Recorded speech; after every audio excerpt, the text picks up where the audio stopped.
وەکو ئاگادارن دوێنێ هەرسێ سەرۆکایەتی هەرێمی کوردستان، سەرۆکایەتی حکوومەتی هەرێمی کوردستان، سەرۆکایەتی پەرلەمانی کوردستان لە لای ڕێزدار جەنابی کاک نووشیروان بارزانی سەرۆکی هەرێمی کوردستان کۆبوونەوەیەکی زۆر گرنگ و پڕبایەخ بەڕێوە چوو. لەو کۆبوونەوەیە شاندی هەرێمی کوردستان کە شاندی حکوومەتی هەرێمی کوردستان کە سەرپەرشتی دانوستانەکانیان لەگەڵ حکوومەتی عێراق کردبوو زۆر بەوردی زۆر بە چڕۆپڕی کۆمەڵێک زانیاری و داتای گرنگیان بۆ هەرسێ سەرۆکایەتەکە خستە ڕوو و کڕۆنۆلۆژیایەکیان خستە ڕوو هەر چۆن کە لە 16 حوتی 2019 شاندی باڵای حکوومەتی هەرێمی کوردستان بە سەرپەرشتی بەڕێز سەرۆکی ئەنجومەنی وەزیران سەردانی بەغدای کردووە ئامادەیی تەواوی حکوومەتی هەرێمی کوردستانی خستۆتە ڕوو بۆ ئەوەی گفتوگۆی جددی لەسەر چارەسەرکردنی پرسەکانی نێوان هەرێمی کوردستان و عێراقکە و لە 25 حوتی 2019 حکوومەتی هەرێمی کوردستان پرۆپۆزەڵ و پێشنیار و ڕوانگەی خۆی بۆ چارەسەرکردنی پرسی نەوت ناوچە کوردستانەکان بابەتی پێشمەرگە ناردووە بۆ حکوومەتی عێراق لە 2019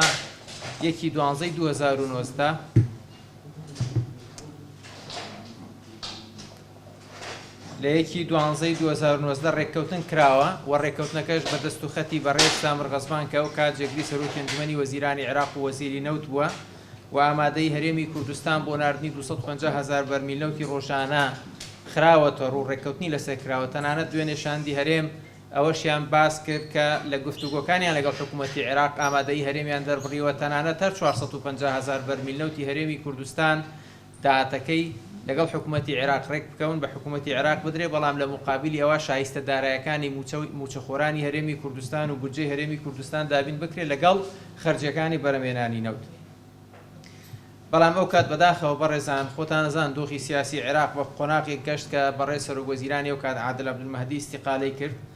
و لە دوای ئیستیقالەکردنەکەش نەتوانراوی اتفاقی کە کرابوو لە چوارچێوەی میزانی ساڵی 2019 بنێردێتە پەرلەمانی عێراق 2020 بنێرتە پەرلەمانی عێراق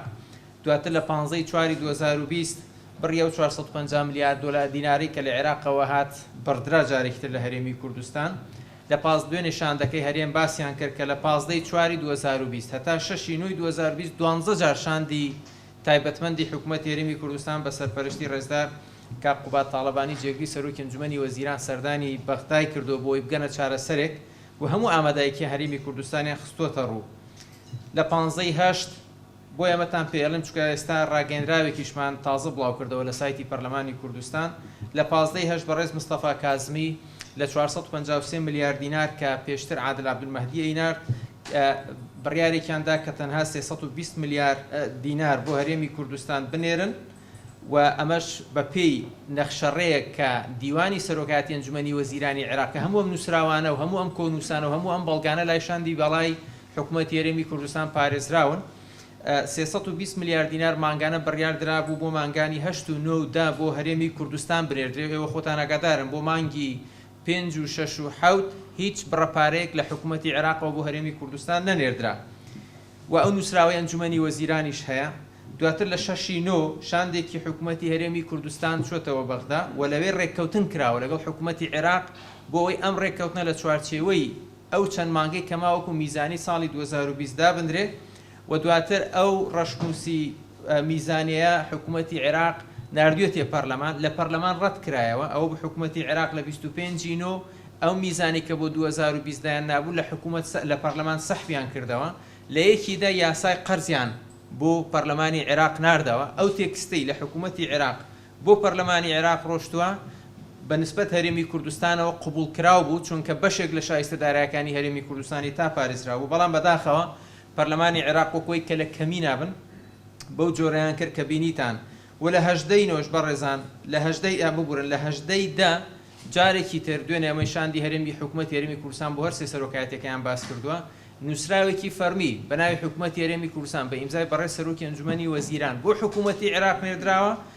و ئاماژە بەوە کراوە ئەگەر مەبەستان ئیتیفاقێکی مەرحەلیە حکوومەتی هەرێمی کوردستان ئامادەیە بۆ ڕاددەستکردنی 250,000 بەرمیل نەوتەکە ئەگەر ئەتانەوێت بۆ میزانی چەند مانگی 2020 کەماوە میزانیە دانرێت دیسان بۆ ئەوە شەر ئامادەین و ئەگەر ئەشتانەوێت بۆ قانونی قەرزیش بێت دیسان لەوە شەهر ئامادەین و ئێمە ئامادەین ئەو ڕێککەوتنەی کە لە 2019 کردومانە پەرەی پێبین و ئەم ڕێککەوتنە بکەینە ئەساسێک بۆی لە بودجەی 2021 جێ بۆ بکرێتەوە بەڵام بەداخەوە لە پەرلەمانی عێراق بابەتەکە وەکو بڕیارێکی شۆڤینیانەی هەندێک ناڵین هەمویان هەندێک لە پێکاتەکانی شیعە و لە پێکاتەکانی سوورە بەرامبەر بە هەرێمی کوردستان گرتیانە بەر بۆیە دوێنێ دوای ئەوەی کە ئەم کرۆنۆلۆژیای و ئەم نووسراوانە و ئەم بەڵگانە خرانە ڕوو شاندی حکوومەت هێرم خۆیان داوایان کردوتیان پێمان باشە دێن لە دانیشتێکی پەرلەمانی کوردستانیشە ئەمانە ئەخەینە ڕوو بەڵام دیارە ئەمڕۆ ئاگاداریان کردین کە ئەوان پێویستیان بە یەک تۆس وەختی زیاترێت تا راپۆرتێکی چڕوپڕ لەسەر ئەم راپۆرتان لەسەر ئەم بابە ئەم بەڵگانە حازرکەن و ئەم راپۆرتە بۆ پەرلەمان بنێرن بۆی ئێمە پێشوەخت بدەینە هەموو ئەندامانی پەرلەمان و لیژنە تایبەتمەندەکان بۆی ئێمە ئێستا پێشکەمێک وەکو دەستەی سەرۆکایەتی بڕیارماندا کە دانیشتەکەی سبەینە دوا ئەخەین تا ئەو راپۆرتەی حکوومەتی هەرێمی کوردستان وەکو چۆن راپۆرتێکی شامل و کامل لەسەر یاسای چاکسازیان بۆ ناردوین ئاواش راپۆرتێکی شامل و کامل لەسەر قۆناغەکانی دانوستاندن هەموو ئەو نووسراوانەی کە حکوومەتی هەرێم کردوێتی بەشێک لەو کۆنووسی کۆبوونەوەی کە کراون وەڵامەکانی حکوومەتی عێراق نووسراوەکانی دیوانی سەرۆکایەتی ئەنجومەنی وەزیرانی عێراق هەموو ئەوانە بە راپۆرتێک دیوانی ئەنجومەنی وەزیران لایەنی پەیوەندیدار لە حکوومەتی هەرێمی کوردستان بۆ پەرلەمانی کوردستانی ئەنێرێت و ئێمەش ئەو کات ئەدەینە هەموو ئەندامانی پەرلەمانی کوردستان ئەدەینە لیژنەی دارایی ئەدەینە لیژنەی وزە و سامانە سروشتیەکان و تەواوی فراکسیۆنەکانیش بۆی لە بەردەستیان بێت و ئەو کات بڕیارەین کەی پێویست بوو دانیشتەکە ئەەکەین بۆی ئەو راپۆرتە گفتوگۆ لەسەر ئەو راپۆرتە بکرێت کە حکوومەتی هەرێمی کوردستان بۆ پەرلەمانی کوردستان یێرێ ئەمە بوو کە پێمان خۆش بوو وەکو کارێک بۆ دواخستنەی کۆبوونەوەکەی سبەینی پەرلەمانی کوردستان ئێوەی بەڕێزی لێ ئاگادار بکەینەوە.